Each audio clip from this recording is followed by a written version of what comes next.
All right. Hello, everyone, and welcome to the Great Protein Debate.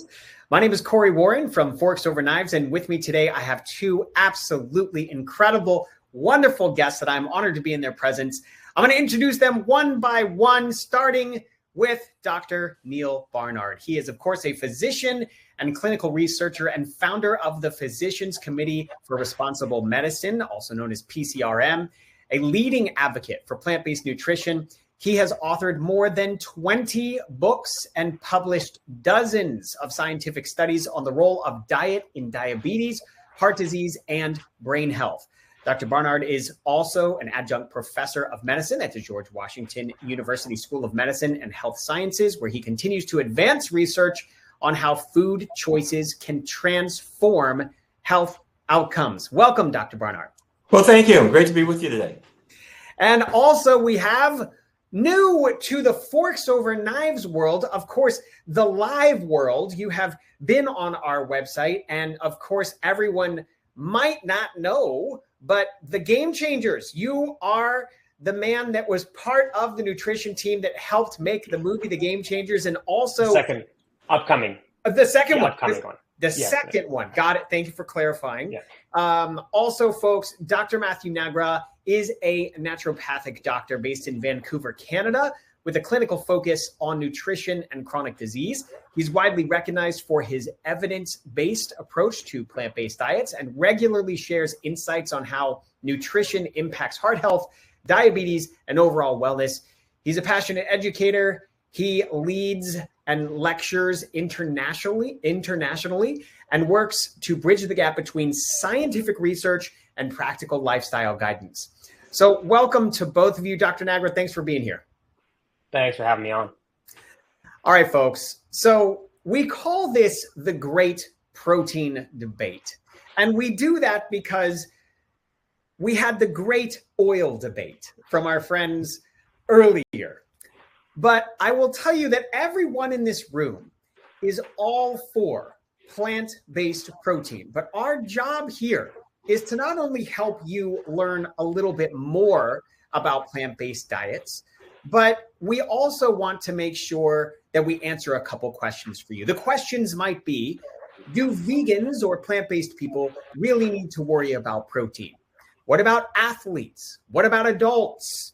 Some plant-based experts, they even say that you don't even need to think about it. And others argue that it's just not that simple. But today we're going to have an evidence-based discussion on all things protein.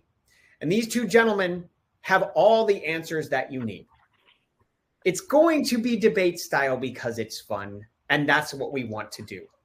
So the first question that you guys can debate or agree on has to do with plant-based versus animal protein. You know, the bro from the gym, your best friend, someone at the grocery store, wherever you are, I think we can all agree that that number one question is, if you are vegan or plant-based, where do you get your protein? And you might hear the argument that you can't get enough of the essential amino acids. Whey and casein are more bioavailable. So I guess what I want to do is I want to start with you, Dr. Nagra, and just give you just a quick, 2 minutes to share this highly nuanced opinion and back it up by the science as we continue on in this short debate. So the floor is yours. Sure, thanks. There's so much we can get into there, as you mentioned, amino acid profiles, bioavailability.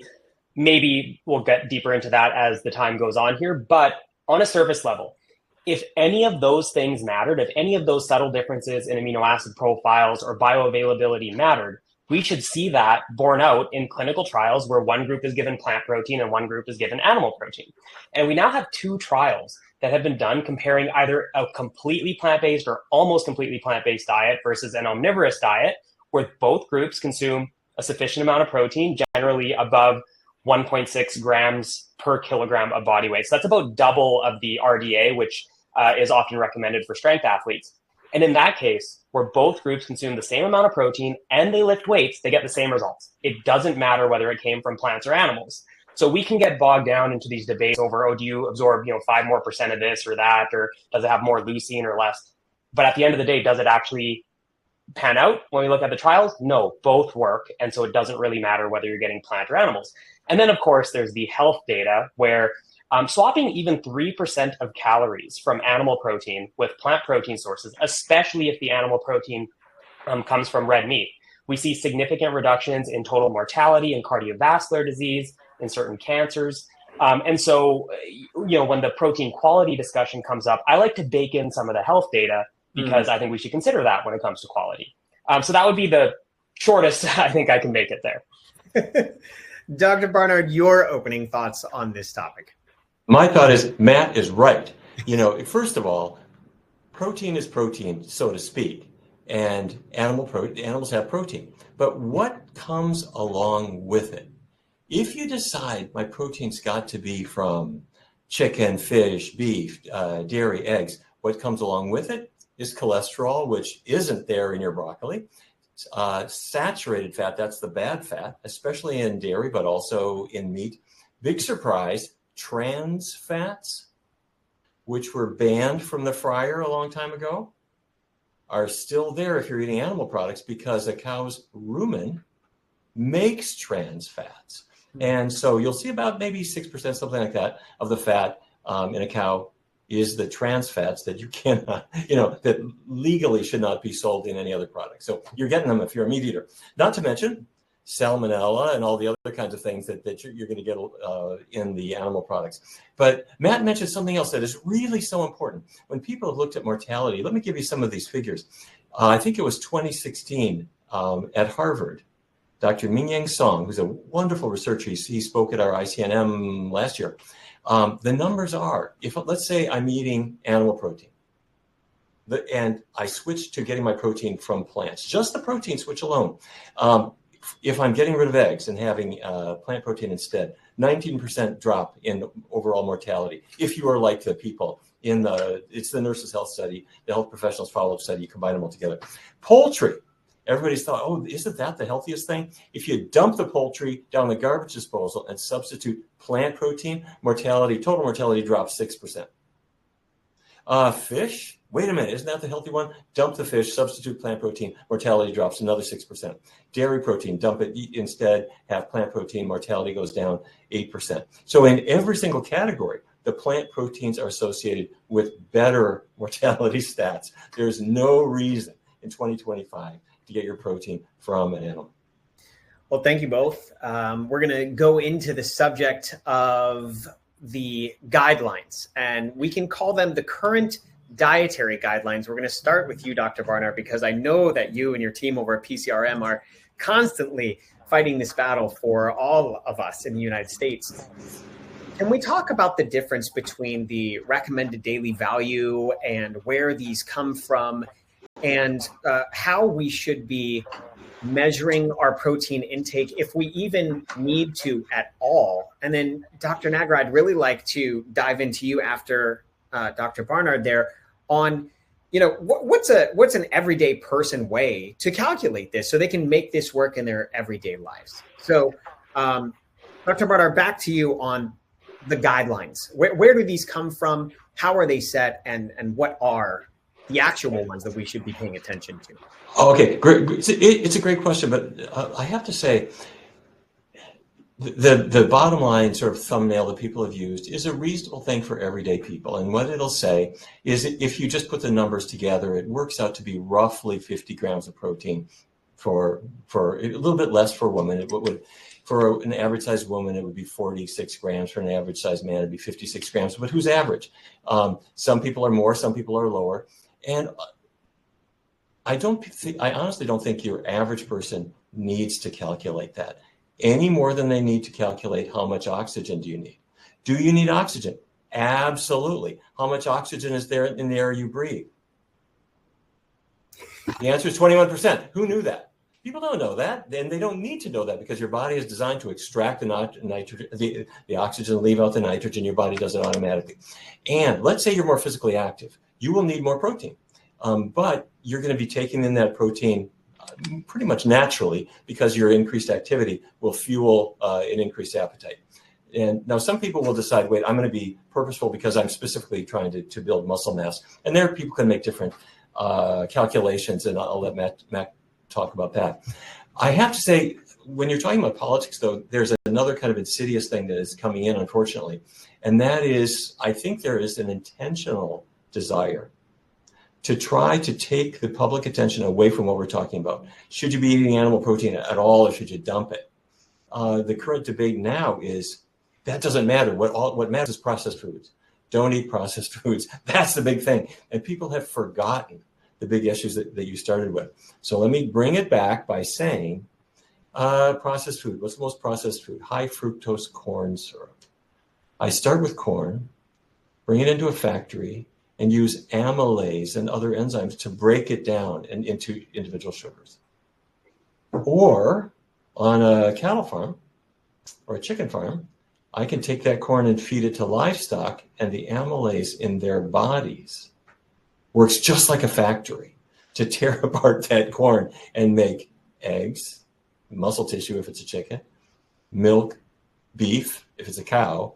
And the point being that an animal is used as a factory to make the most highly processed foods there could ever be, which are milk and eggs and muscle tissue, which are transformed feed grains. So the point being is that the main issue that we're trying to get back into public policy is to get away from the animal products, get into the plants. If we do that, you'll reform the health of the whole country. Well said. Dr. Nagra, as we think about how we bring this into everyday life, I mean, we heard 50 grams of protein from Dr. Barnard. Got it. Is there anything about bioavailability, that we might hear about from plants versus, animal protein? Do we need to time our protein if we're a bodybuilder? I've heard, there's a 3-hour window. You got to make sure you fit it in because that's when the muscles are repairing. And how do we make it accessible mentally for people that are everyday people like you and me? Okay. Well, for starters, I think I would actually aim higher than the 0.8 grams per kilogram, which is what led to that 50 number. So, if we look at different guidelines around the world, we see that in places like Germany, Australia, Nordic countries, they actually recommend higher intakes, particularly as we age, about 1.0 grams per kilogram. So we can get into why that is, but just to showcase that it's not consistent across the world. There are some variations there. And that's largely because our ability to utilize protein declines as we age. Our bone health typically suffers, and protein may play a role there. We see that this guideline of 0.8 grams per kilogram was based largely around what's called nitrogen balance, essentially measuring how much protein do you take in versus how much do you lose, and is it equivalent? But since when is that the ideal, right? With calcium, we don't want to take in just as much as we're losing. We want to take in more than we're losing. And we can apply the same to protein. And when we look at clinical outcomes, like out of the Nurses' Health Study and Health Professionals Follow-Up Study, a recent publication by Andrea Glenn and colleagues found that plant-based protein, certainly superior to animal protein, but particularly beneficial in the context of a high-protein diet. So it was aiming higher with protein and focusing on more plants that was beneficial. So the again, recommendations will vary a little bit. They're generally at least 1 gram per kilogram, long term, which is about 25% higher than the RDA. So not a huge increase, but a little bit. And then for strength athletes looking to maximize their gains, it's about 1.5 to 1.6 grams per kilogram of body weight, where there's no further benefit. Before people think that sounds really complicated, I'm going to break down how to figure that out. Now, before we get to the calculations, you mentioned bioavailability. So I would suggest that it is not super meaningful because of what I mentioned earlier. When you look at actual muscle and strength gains, it's roughly equivalent. And so if there was this bioavailability difference, we would see that. And where this idea that animal protein is more bioavailable comes from are a couple scoring systems called the Protein Digestibility Corrected Amino Acid Score, or PDCAS, and the Digestible Indispensable Amino Acid Score, or the DIAS. Again, without getting too into the weeds here, basically what they do is they feed foods to animals. They measure how much goes in and how much comes out, and the difference in the protein is presumably what was absorbed. A few issues is we aren't rodents, we aren't pigs, we have different digestive tracts, we have different protein needs, different growth rates. So you can't directly translate that. In fact, the translation of animal to human research is pretty poor, as I'm sure Dr. Barnard and PCRM are well aware of with a lot of the work they do around animal testing. And so that's a problem. Now, and this is the hugest problem with these scoring systems that almost nobody mentions, even people who are very plugged into the protein research space. And that's that they aren't actually just measuring bioavailability. They aren't actually just measuring how much do you absorb. They're measuring in a food how much of the lowest or least available amino acid you're absorbing. So picture this. Let's say there are 9 amino acids that we need to consume in our diet. These are the building blocks of protein. And let's say it provides 100% of your needs for 8 of them, but only 50% for 1 of them. Even if you absorbed all of it, you would get a score of 50 out of 100 because your lowest number is 50. It's like if you had a report card with 9 subjects on it, straight A's and 1 C minus, your report card would just read C minus and not mention all the A's that you just got. And so there are some huge problems. Now, when we use better methods in humans, the difference in absorption between high quality plants and high quality animal proteins is a few percent maybe. So it's just not meaningful. Okay, with all that preamble, let's get to calculations. So for the RDA, the calculation is 0.8 grams per kilogram of body weight. So if you take your weight in kilograms, you just multiply it by 0.8, or if it's in pounds, you multiply it by 0.36. So for a 70 kilogram individual, about 150 pounds, that's 56 grams. However, as I mentioned, I would aim a little bit higher than that, about 25% higher at 1 gram per kilogram. Now, if you're a strength athlete and you're aiming for, say, that 1.6 grams per kilogram, double the RDA, that's 116 grams of protein. And yes, if you're an athlete and you're very active, you're going to be consuming more calories overall, but you're probably not doubling your calorie intake. And so that's where I think, focusing a little bit more on high protein plant foods there can go a long way with helping you hit those targets versus just, focusing on the rice and the veggies and the fruits to try to hit those numbers. Thank you for that. And thank you for these numbers. I hope everyone heard that. 0.36 times your body weight in pounds will give you the RDA. Is that correct? The RDA, but I would suggest 25% higher. Okay, excellent. Yeah. So, Dr. Barnard, how the heck do we get there? Walk me through some foods that could actually provide us with the RDA, even at a baseline, that are all plant foods. Let me surprise you. People are going to say, what's the greatest high protein food? And I'm going to say it's broccoli. And now, wait a minute. How could that possibly be? Well, if you think about it, cows and other animals are eating plants. They're not eating tofu. How are they getting all that protein? Well, broccoli is about 1/3 protein. It's extremely low in calories, but about 1/3 of the calories are just protein. So if you ate a lot of it, you get lots and lots and lots of protein. The disadvantage is it's low in calories. It's the advantage and the disadvantage. So to really get a lot of protein, you'd have to eat a lot of broccoli. But I have to say, if you ate nothing but broccoli all day long and you ate 2,000 calories, you would get 140, 150, something like that, grams of protein per day. So I'm actually being a little tongue-in-cheek here because I don't think you would want to eat only broccoli, but if you did, you would get a lot of protein. If you ate lentils, is there protein in lentils? If you ate nothing but lentils all day long and you ate, say, your normal 2,000 calories, you get maybe 150, 160 grams of protein, huge amount. Hopefully you're not eating only lentils. So how about if you have some broccoli and some lentils? Okay, fair enough. We're on to something. What about grains? Do grains have protein? Yes, they do too. And you can end up doing the math. If you ate only vegetables, only grains, only beans, you would get huge amounts of protein. But Matt said a really important thing is you don't want to eat just one. You want to eat a variety. And our tastes are built that way so that we seek variety. This is Mother Nature's way of helping us to get the nutrients that we need.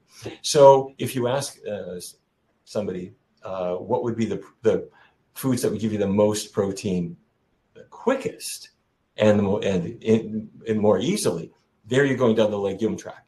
So if you look at beans, they're going to do well. If you look at soy products and all the things that they turn into, which is everything. Yes, it turns into tofu and it turns into soy milk, but it also turns into veggie sausage and veggie bacon. One day they'll make snow tires out of soy. It's amazing the things, it's so versatile, and they're all high in protein. And whether they are processed or not, they deliver protein, they reduce mortality, and they're good for you.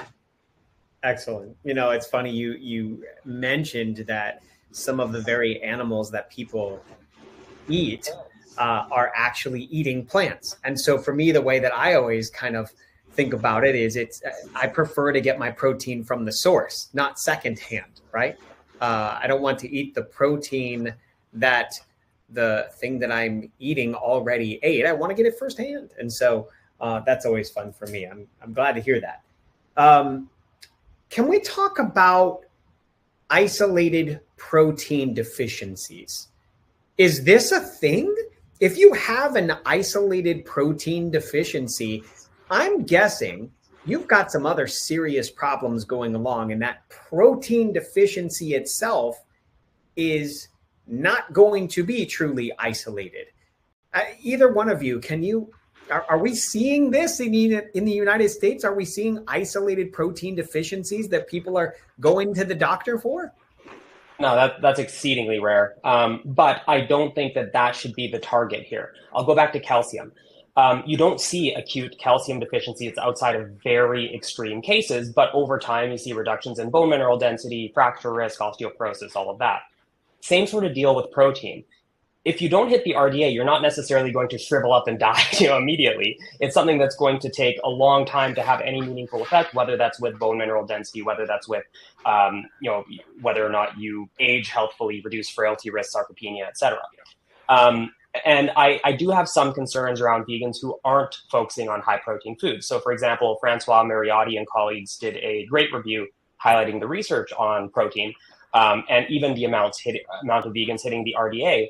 And about a quarter of vegans were not hitting the RDA in the available research. And actually about 16% of men weren't even hitting the EAR, which is the estimated average requirement, which is less, about 20% less than the RDA. If we look at a recent Brazilian study by Erwig and colleagues, about a quarter of vegans were not hitting the RDA. However, if they were consuming either protein supplements or textured vegetable protein, which is like a soy protein where much of the fat has been stripped away, it's more concentrated protein, the odds of not hitting the RDA were extremely low. And so that, again, re-emphasizes the importance of focusing on some of those high protein foods. Like, yes, could you eat 35 stalks of broccoli and hit your target? Sure. I don't think most people are going to do that versus getting 20 grams from a single ounce of seitan. So I think that there is certainly still a need, even if we consider the RDA, which I would postulate is a little bit too low. I think there's still reason to focus on higher protein foods. Now, as far as isolated proteins, I think do you mean protein supplementation in particular? Oh, no, sorry, you were talking about deficiency, acute deficiency, right, which I did address, and we'll get to protein powders and stuff. Yeah. But yeah, so with acute deficiency, I just don't think that's the target. Do we really see it? No. But there are other reasons to focus on higher protein intake, just like there are other reasons to focus on calcium versus just being afraid of having hypocalcemia or low calcium levels in the blood, which just basically doesn't happen outside of metabolic disorders.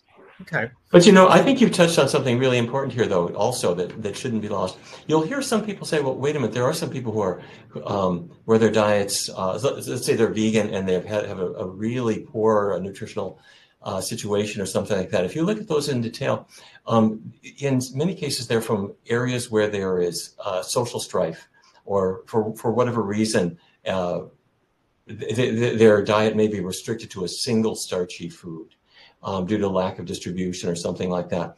And so in those cases where your diet is extremely narrow, protein will be low, but other things are going to be low too. There will be calories, there'll be a lot of starch, but the diet is skewed. And when those are reported, you could see then why governments will say, gee, maybe people would be better to bring beef into their diet, or eat a goat, or have chicken or something. So what you're doing is just increasing the variety in your diet. But what we should be doing, of course, is increasing the variety of plant-based foods. So anyway, there can be these protein deficiencies where you've got a person on an extremely skewed diet with one single food that they're having all the time just because they're in an area where food distribution has let them down. But that's not like when we look at the, say, Mariotti review, they're talking about cohort in France. They're talking about the Epic Oxford cohort in Britain. These are not places with, major food insecurity, yet a quarter of vegans not hitting the RDA, about 16% of men, 8% of women not hitting the EAR. Like, that's concerning in a population where they have pretty wide access to foods. And and it's not to point out that, like, hey, vegans can't get enough protein. I absolutely think they can. But it just reinforces that, hey, focusing a bit on these protein dense options can go a long way, versus, it would be like saying, if we're to take the broccoli comparison again, I know you were being tongue in cheek, but if we're to take that again for protein, it'd be like saying, oh, if you just had 2,000 calories of white flour, you'd get, fiber. You'd hit at least the women's AI for fiber. It's like we need to focus on more fiber-rich foods as opposed to just that, versus like the same sort of deal with focusing on broccoli, which you're just not going to get much protein from in reality. Yeah, no, I'm not disagreeing with you. What I'm speaking of is these studies that you do occasionally see where they make a cogent case for increasing animal products in their diet. And it's because they're in some part of the world where they just don't have healthy foods. And then if they add a little bit of an animal product, they're getting a slightly more varied diet than they would otherwise have. But if you're in an area where you have access to vegetables and legumes and fruits, you're so much better off by getting your food from those varied plant-based sources. And then the other thing that you've touched on, which I think is really an important one, is what if you don't make the RDA? The RDA had, the theory behind it was, well, let's give a number that's going to get most people there. In fact, we'll have a little padding in it. So if you don't quite make it, maybe you're okay. But then I think you raise a particular question. We're not all the same. Maybe there's some people who are going to do fine there, but others who do better with a little bit extra. So, well, yeah, but also that applies to every nutrient, right? We can apply that to every single target for every nutrient out there. There is a safety net built in based on their metrics. However, we have randomized controlled trials comparing in a population getting, say 0.8 or around there to those getting higher intakes, at least 1.0, 1.1, 1.2 grams per kilogram, and like bone mineral density, lower bone loss, improvements in bone mineral density, lower fracture risk over time. Some of the most well-controlled study looking at both calcium and, let me pull it up here, calcium and protein was by Luliano 2021, 2-year randomized controlled trial across 30 facilities with 7,000 participants, increases in calcium and protein, and a 33% lower risk of fracture. And this is in part because protein actually increases calcium absorption. And so we actually see increases in intestinal calcium absorption with protein. And so this goes beyond just maintaining muscle mass or, again, acute deficiency. I think there are real reasons that people should worry about this. And same with, or not worry, maybe that's a strong word, but consider this. And if we look at the Adventist Health study from 2021 looking at hip fracture, yes, vegans had a higher risk of hip fracture, but once you accounted for calcium and vitamin D supplementation, that risk went away. But one thing that they mentioned that I don't think anybody caught on to, and they mentioned this in the discussion, in unpublished data, so they didn't put this out there, low protein intake was a risk factor for hip fracture in vegans compared to non-vegetarians, but specifically amongst those who were consuming less than the median, so less than about 70 grams of protein, which is already above the RDA. So that's further evidence that increasing protein intake higher can help, reduce the risk, even in these otherwise healthy populations like the Adventist cohort. So I just think that we really need to.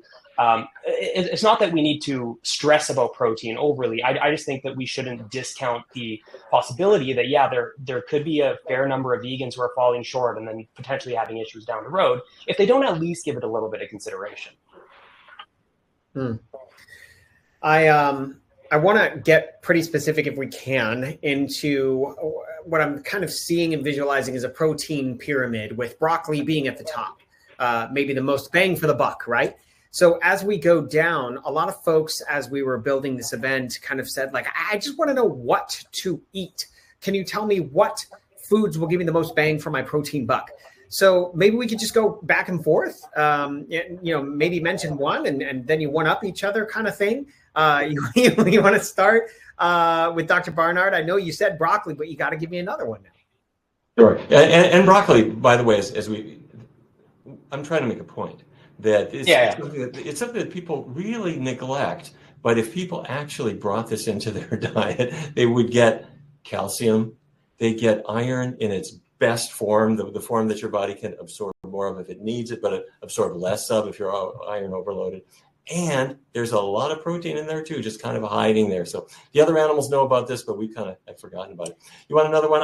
This is kind of cheating, but the soy products you've got to look at because protein has been tattooed on their forehead ever since they started marketing. Now, when you say soy product, do you mean like a block of tofu? Well, I'm going to say any of them, whichever ones that you like the most. So that can go from edamame, which is a baby soybean, to mature soybeans. That's kind of what Mother Nature thought of. But we're so creative that we could turn it into tempeh, and we could turn it into tofu, we could turn it into soy milk, and turn it into all kinds of things. One advantage of going back to the original, say a mature soybean, is that the isoflavone content is much higher. If you're going to have a half a cup of just soybeans that you get on Amazon, mature soybeans, you cook them up in your Instant Pot and you have half a cup of them, you're getting enough isoflavones to very likely cut your breast cancer risk, knock your hot flashes out, feel a lot better. You could do the same thing with soy milk, but you'd have to have 2 quarts of it to get there. So they're all good, but the more it's like a bean, the better. Brilliant. Dr. Nagra, your thoughts on another food that you love? I mean, I'm a big tofu and just soy in general fan, so I don't want to just repeat the same thing there. But something I mentioned earlier that we could throw in here is seitan. So seitan, for those who aren't familiar, the primary ingredient is a wheat protein, vital wheat gluten, and it's really good as sort of like a meaty substitute. So for people who want something that has that similar maybe kind of texture, it's not exactly the same, but somewhat comparable. And in fact, it's used in a lot of plant-based meat alternatives these days. That's great. And just a single ounce of the vital wheat gluten provides 20 grams of protein and only 105 calories. That's extremely protein dense. So that's a really good option. And in that similar vein, there's textured vegetable protein, as I mentioned earlier, but that would fall into the soy category once again. So kind of overlapping a bit. Okay. And guys, just because I live this with 3 kids and my wife, we are all plant-based, I'm going to give you a practical application. They're mentioning a couple of these, but I want you to take a soy block, a block of soy. It's about, I think at its most expensive, it's $2.99. Cut it in half, cut it again, make it into little squares, put it in your air fryer. But before you do, marinate it in some rice vinegar and some, for us, we're gluten-free. My son is celiac, so gluten-free soy sauce.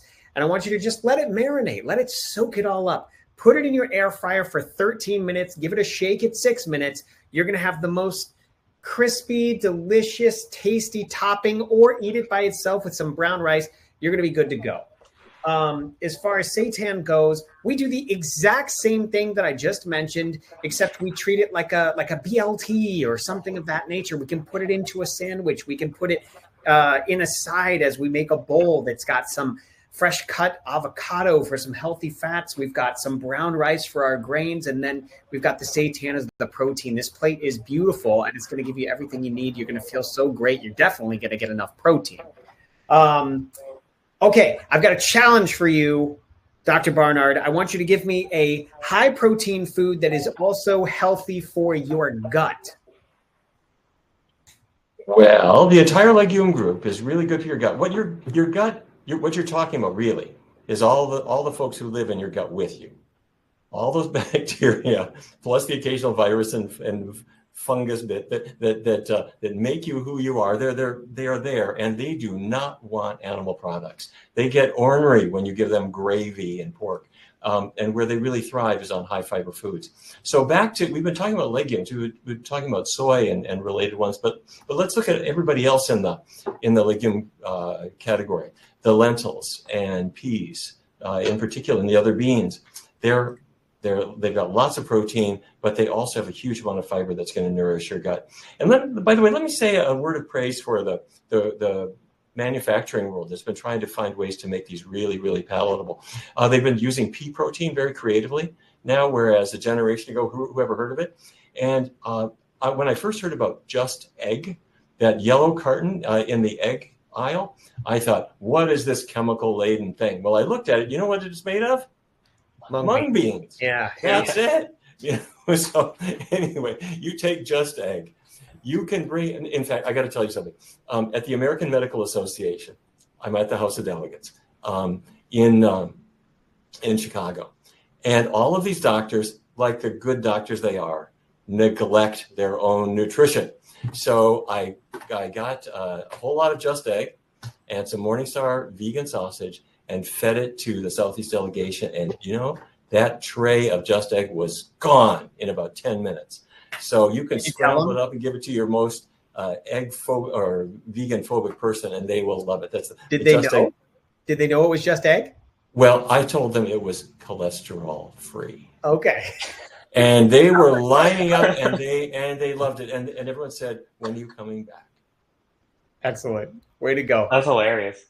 Yeah, well, you got if you can make something that everybody else will like. If you're a doctor and you're talking with people and you can help them to identify foods that work for them, that's great. And I really appreciate it when manufacturers will do that. And it's both people who make foods like Just Egg or the pea protein things, but also the people who are making the products to cook them with, like your air fryer or like an Instant Pot or something that just makes like push this button and you've got food.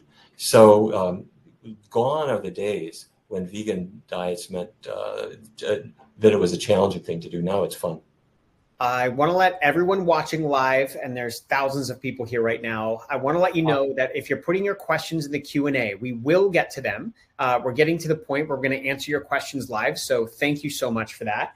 Our next topic is going to be complete versus incomplete protein and what that means. But Dr. Nagra, you mentioned PDCAS earlier. Can you just give me a real quick, I want to jump off of what Dr. Barnard was saying with lentils, beans. Are there any specific beans that are better than other beans as far as like their nutritional profile, maybe their protein profile, anything like that? Or are all beans created equal? I mean, no, there's variability, especially in protein content. If you look at like chickpeas, they're on the lower end. If you look at lupini beans, they're on the super high end, and there's a bunch in the middle. Lentils are generally quite good. Actually, something springing off of what Dr. Barnard said that I wanted to mention is lentil pastas are one of my favorite things. And it's basically just lentil flour. And they'll make them into pastas. And now they're a little bit tougher in texture maybe than your typical wheat pastas, but I just overcook them a little bit to soften them up more. And I find that they're amazing. So I wanted to throw that out there, and super high in iron on top of that. Awesome. But I mean, yes, are there differences in nutrition between different legumes? Sure. But I wouldn't necessarily get too bogged down into differences in micronutrients. They're generally at least somewhat comparable. The smaller, darker ones are generally a bit more nutritious than the bigger, lighter colored ones as a sort of general rule. But there are some differences in protein content, as I mentioned. Okay. Dr. Nagra, I want you to talk about complete versus incomplete protein. And then we're going to go to Dr. Barnard, and we're going to ask the question, can you ever get too much protein? So Dr. Nagra, you first. Talk to me about complete versus incomplete. What the heck are people talking about when we hear these terms? Yeah, so actually, it's funny because people tend to mean very different things every time they use the term incomplete. So the sort of classic definition of an incomplete protein that I've heard is that plants are completely missing one of the 9 essential amino acids, and that is plain false. All plants contain all 9 essential amino acids. Christopher Gardner and colleagues wrote a great paper covering this as well. And so that is not necessarily a worry. In fact, the only food really that or food-like product that I can think of that is completely missing one of the 9 essential amino acids is collagen or its derivative gelatin, which is an animal product, and it's missing the amino acid tryptophan. So it's kind of ironic, given that it's more of the animal-based proponents that tend to make that claim. Now, something else that people might mean when they say incomplete protein is that because plants, with a few exceptions like soy, tend to have varying amounts of amino acids. Like beans tend to be lower in the amino acid methionine, grains tend to be a bit lower in the amino acid lysine. That if you were to only eat that food and barely meet your minimum recommendation for protein intake, you might end up with too little of a certain amino acid. But in practice, that just doesn't really matter, because I think all three of us here would agree that we should eat more than one food. And as long as you're eating a somewhat of a variety throughout your day, you're having some grains, you're having some legumes, you're having some nuts, you're having fruits and veggies on top of that. If you're having some variety, they will complement each other. There's no need to hyper focus on combining foods at every single meal. Your breakfast will combine with your lunch, will combine with your dinner, and then we're also recycling our own proteins and muscles and tissues and whatnot all the time as well. So they will mix and match just fine. It's a matter of getting enough of the protein and having some level of variety. Excellent. Dr. Barnard, is there anything you wanted to say about that, complete versus? Yeah. No, I think it's so important. Let's say you need tools. You need a hammer, and you need a screwdriver, and you need a saw, and you need a crescent wrench. You could think of foods that way. You need different kinds of foods that provide different kinds of nutrients. And the whole idea that each food has to be a complete protein or it's no good, that's like saying every tool in your basement's got to be a Swiss Army knife. Well, what that means is you're going to have a not very good hammer and a not very good saw and whatever. So if we're combining, let's say, a grain and a vegetable and some legumes and so forth, each one brings its attributes to your meal. And if one's a little low in methionine, one's a little bit low in lysine, who cares? The other ones come in so that each one, they combine together to give you all the nutrients that you're going to need. So the idea that each one has got to be able to do everything, that's also like you're in your elementary school. The science class doesn't have any art in it, doesn't have any music, doesn't have any mathematics. It's just science. Is that bad? No, that's what it should be doing. So our food should be the same way.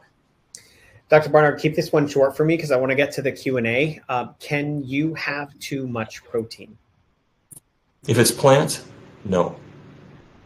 I think that does it, folks. Agreed. I would say agreed. Make it really easy. All right, everybody, we're going to fly through some of these questions and we'll kind of take turns here. So, Sandra, there is going to be a replay. I'm sorry you had to leave before the webinar is over. This will live on YouTube forever. Okay, how much protein is too much? I think we just answered that question, so good to go. Thank you, Tiffany. Closed captions will be available on YouTube. Absolutely. They're not here live because we are speaking live, but they will be in post. Okay, how does this apply to type 2 diabetes? That is a very broad question, gentlemen, but who would like to tackle protein intake and type 2 diabetes? I mean, I would say it's similar to what we see with cardiovascular disease to a large degree. I would say the data isn't quite as strong and that we don't have quite the same amount. But generally speaking, higher plant protein intake in particular is associated with lower risks of type 2 diabetes. In fact, there was a recent study, I think just came out yesterday or 2 days ago, or just came across my desk, a day or two ago, suggesting as much. So particularly, those plant-based sources of protein appear to be associated with lower risk. And obviously, Dr. Barnard's published much in this area with at least plant-based diets as a whole. Valerie, I think I can answer this question for you. How do I respond to my trainer when she rolls her eyes every time I mention that I'm on a whole food plant-based diet? Get a new trainer. Wish we had closed caption. We will, I promise. How does high protein intake affect your kidneys, Dr. Barnard, from Vicky? Well, the concern that people have is that you're getting so much nitrogen that your kidneys can't really handle that. I'm not sure that's a big issue for people if you're getting a plant-based source. But I will say this. If a meat eater who's teetering on the edge of needing dialysis somehow meets a good doctor, like Dr. Nagra, who says, get the animal products out of your diet now. We're going to give you a really healthy diet. His chances are his kidney function improving and him being able to say no to dialysis for a longer period of time. A plant-based diet can help. And it's not just the question of protein. It's really a question of remembering that your kidneys are little filter units made of tiny little blood vessels in a certain configuration that allows filtration to occur. And the way to baby your blood vessels is just to get the animal fat and cholesterol out of them. I saw you, that really resonated with you, that question, Dr. Nagra. Is there anything you wanted to add to that? No, I think there's a common misconception that protein itself has detrimental effects, but it largely comes down to the package that it comes with. So, if it's in the form of a sausage or bacon or something, that's going to have a much different effect than something like a tofu that comes packaged with all of these phytochemicals as well, and doesn't have the added weight of the especially the sodium and nitrates and all of that in the processed meats. Now, the only exception really, and this is controversial with plant-based protein because it's not clear that plant-based has the same effect, is in people with like severe chronic kidney disease. In those cases, there might be some benefit to restriction, but that's something that they would discuss with their nephrologist. It's a bit more of a complex issue that requires monitoring. Yeah, and in late stages of kidney disease, people really need to sit down with a dietitian because, they may be just losing protein. People really need help there. By the way, let's come back to diabetes, if you don't mind, for just 20 seconds. Sure, yes, please. So many people think, diabetes, I need to eat more protein to keep my blood sugar together. Wait, come back. Just two things we need to remember. Type 2 diabetes starts as insulin resistance, which comes from fat particles building up in your liver cells, fat particles building up in your muscle cells, fat particles that stop your insulin from working. So the insulin molecule attaches to the cell, but because it's all filled with fat, the cell can't respond. So a low-fat vegan diet helps to reduce that. In our studies, we could knock down about a third of the liver fat in 16 weeks' time. And then suddenly your insulin can work again. So if you want to either prevent type 2 diabetes or turn it around to the extent that you can, focus on low fat and vegan. And the other thing is to remember, people with diabetes don't typically die of a high blood sugar or a low blood sugar. They die of cardiovascular disease, their heart, or the tiny blood vessels to their eyes or to their kidneys or to their extremities. The blood vessels get hammered. And so you do not want a drop of cholesterol in your diet. You don't want animal fat in your diet because that's going to drive the disease process. October is Breast Cancer Awareness Month, is it not? It is. It is. Forks Over Knives is proudly partnering with PCRM for that month, and more on that very soon. But we are having several people in the chat, gentlemen, that are saying that soy is associated with cancer risk. And so our own live audience has given us an actual myth to dispel. Where do we start? Let's attack this, especially as we are actively in Breast Cancer Awareness Month at the time of this filming. Let's start with you, Dr. Nagra. Yeah, so the concerns arise from the fact that soy contains these isoflavones, these flavonoid compounds that are sometimes or often called phytoestrogens. And this is because they have certain structural characteristics that are similar to estrogen, and because of that, they can interact with estrogen receptors in our body. Now, people take that to mean that, hey, these phytoestrogens therefore have estrogenic effects, and it's not that simple. For one, they preferentially bind to certain types of receptors in our body that have different effects in different parts of the body. In bone tissue, they have pro-estrogenic effects, which is a good thing. That actually helps lay down more bone density and prevent removal of some of that bone tissue. Now, in breast tissue, they have anti-estrogenic effects. So they actually do the opposite of what estrogen would. And that is why, or one of the reasons why, in the long-term cohort studies that we see where people are actually consuming soy products daily or almost daily versus those who are occasionally or never consuming soy, we see a reduction in breast cancer risk.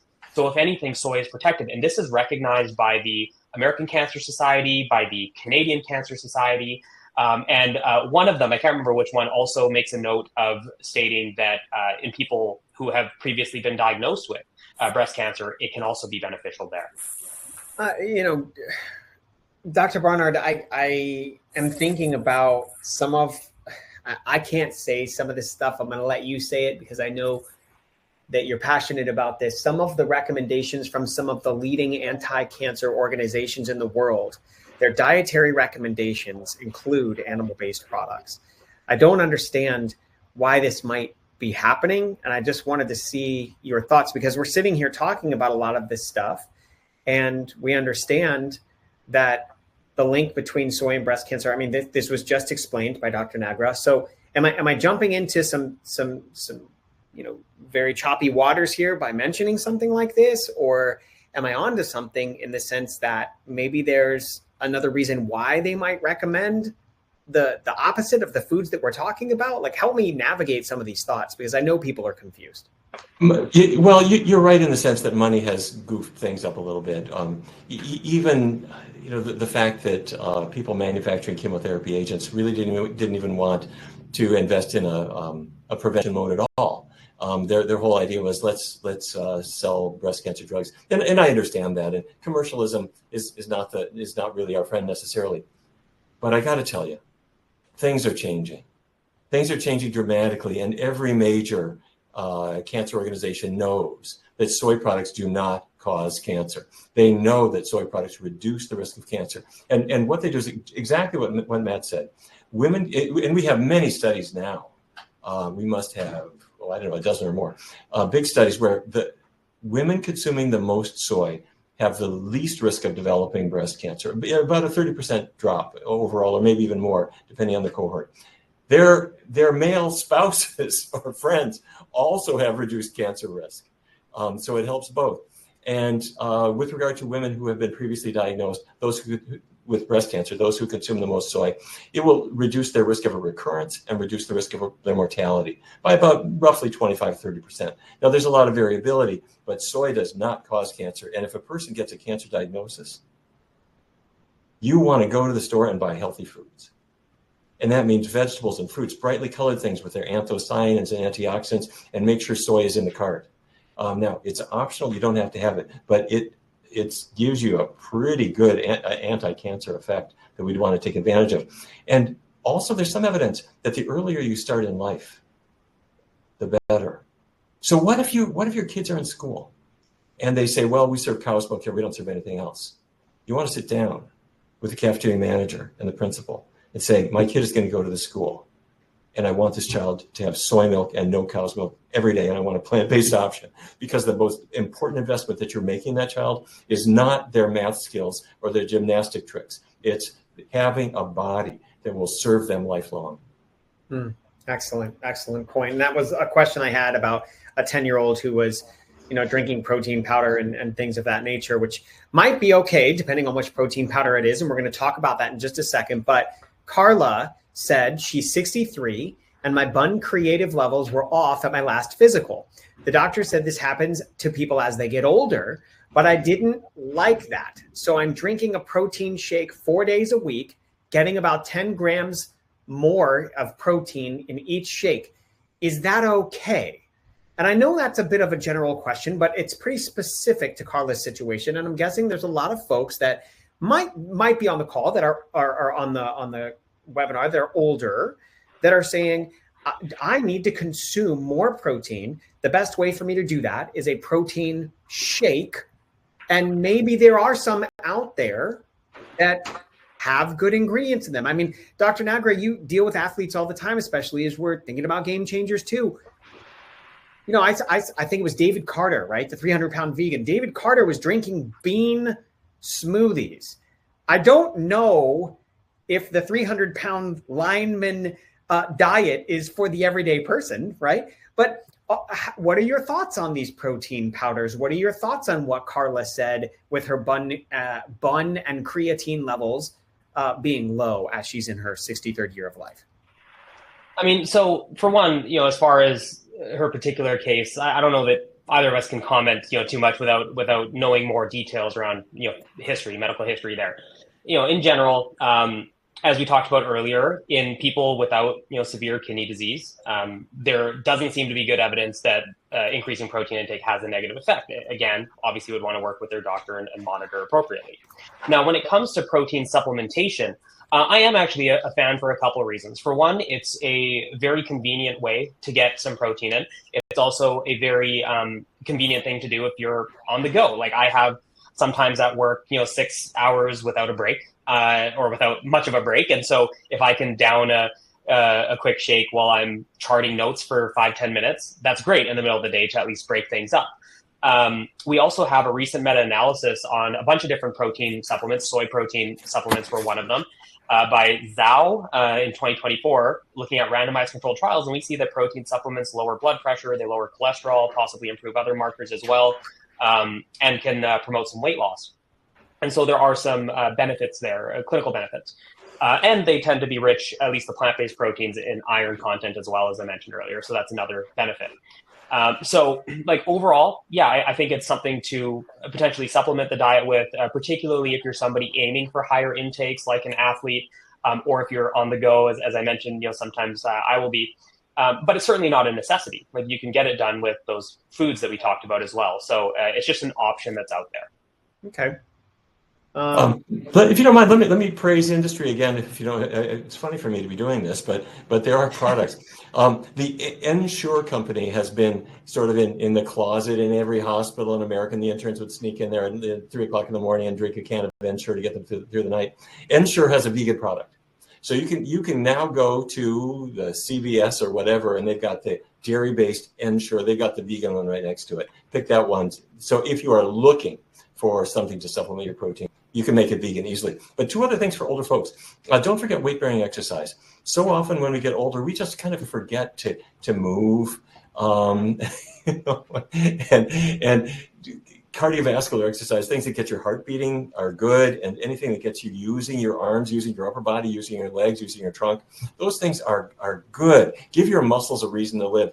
And maybe the last thing is, don't forget that your body, let's say you're a man who had lots of testosterone when you're 35, and it's kind of dropping down. And if you don't have any testosterone, your muscle building is going to be a little bit more challenging. Well, why is your testosterone low? It's not that you've got low T and need to go see your doctor for a supplement. What's happening is you gained weight, and your body fat turns your testosterone into estrogen. So estrogen, testosterone made in your testes, goes into the fat cell, and the fat cell converts it with an enzymatic action into estrogens. That's the cause of man boobs, not soy. And that's also a cause of low testosterone. So to the extent that we lose weight with a healthy, low-fat vegan diet, you're going to be able to get your testosterone back. Excellent. Folks, we're approaching the end. And there's one question that I have for both of you. And then I kind of want to just have a closing statement from each of you. The Just Egg was mentioned. We have products like Beyond Burgers. We have the frozen section. And no doubt there is a lot of wonderful vegan products out there. But a lot of people are asking about the difference between actual food, whole food, plant-based, outside of the package in its purest form versus some of these vegan products. And I just kind of wanted to hear your stances on those. We'll start with you, Dr. Barnard, because I know that you were the first one to mention Just Egg. It's for me, I personally feel them as a stepping, a first step for people. But at the same time, maybe your opinion is what really matters the most. So talk to me about your thoughts about vegan versus whole food plant-based. Well, you're right that the more a food is kind of the way it came out of the ground, the better it's going to be. So that's true for vegetables and fruits and whole grains and beans. But processed foods do have a certain convenience function, and they are, just as you said, they are a bridge for a lot of people. So if you can make somebody scrambled eggs that are not eggs but taste just like it, it's terrific. How do you know the difference? It's not really a question of processing. Processing is too vague a term. It's really a question of, did they fill it full of grease? So if to make a burger that would make an omnivore salivate, they had to pack in a whole bunch of coconut oil, I'm not going to buy that. But on the other hand, if there are products that are both vegan, and by vegan I mean no animal products, and pretty low in fat, that's going to be an okay choice. Dr. Nagra? Yeah, actually, funny enough, I published a review on this in the Canadian Journal of Cardiology a couple years ago with my colleagues at University of British Columbia here. And we actually reviewed the data that we have on plant-based meats and compared them to meat products, and in some cases to other plant-based foods, which I'll touch on. But broadly speaking, what we saw was that the plant-based products tended to be lower in saturated fat, obviously lower in cholesterol because you don't get that from plants.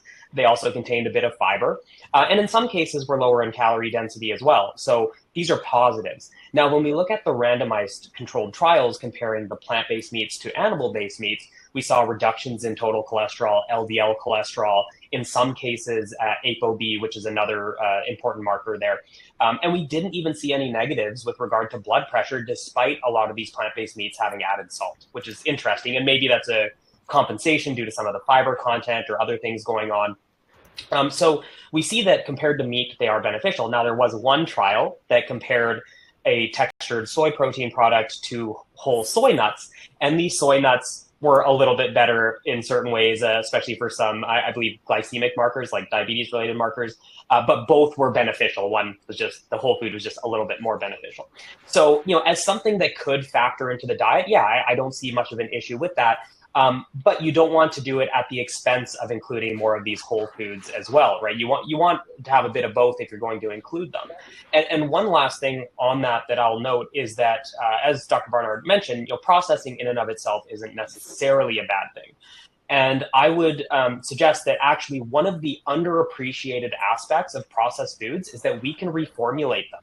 You can't just do that with a cow overnight. You have to selectively breed for generations to have the, fat content or whatever you want. Whereas we see Beyond Meat now, they're ditching the coconut oil, replacing it with avocado oil.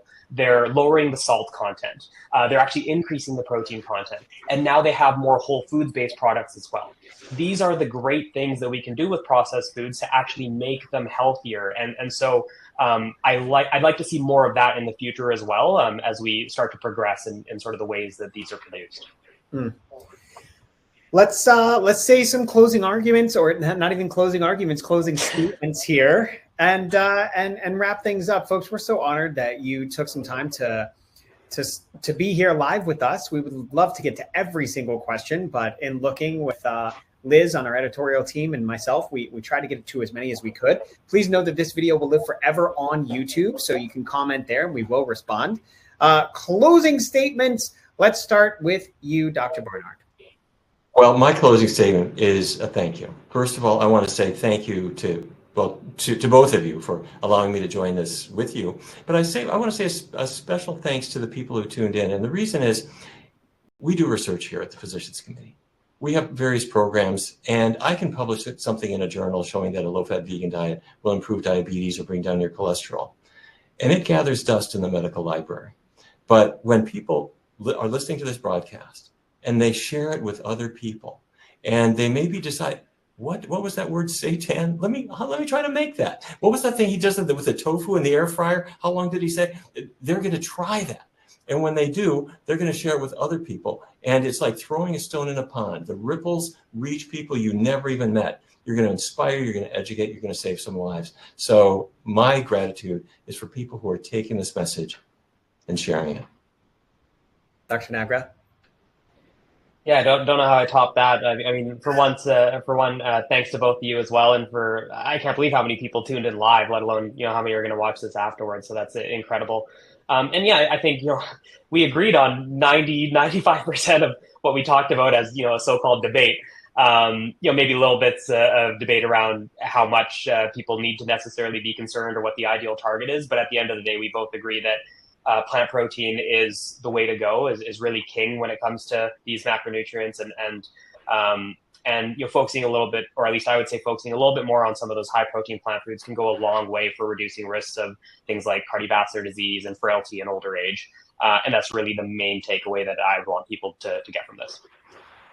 Folks, as we close out our webinar, just again, a huge thank you to you. If you'd like to go check out forksoverknives.com, we have ways to make this extremely easy for you, whether it's delivery of frozen whole food plant-based meals right to your doorstep, or our Forks Meal Planner app. We even have the Forks Over Knives cooking course that will teach you how to do this in your kitchen. Lifetime access is available to you. You can access it at any time. We even have our 5 fall guides that are available to you, so you can get ready for the Thanksgiving holiday and fall. I mean, pumpkin spice is in full bloom right now, so we're very excited about that. So until next time, when we do another educational event, we hope that you enjoyed this. Thank you so much, Dr. Barnard, Dr. Nagra, for being here and volunteering and giving us some of your time to help the world, honestly, become a better place.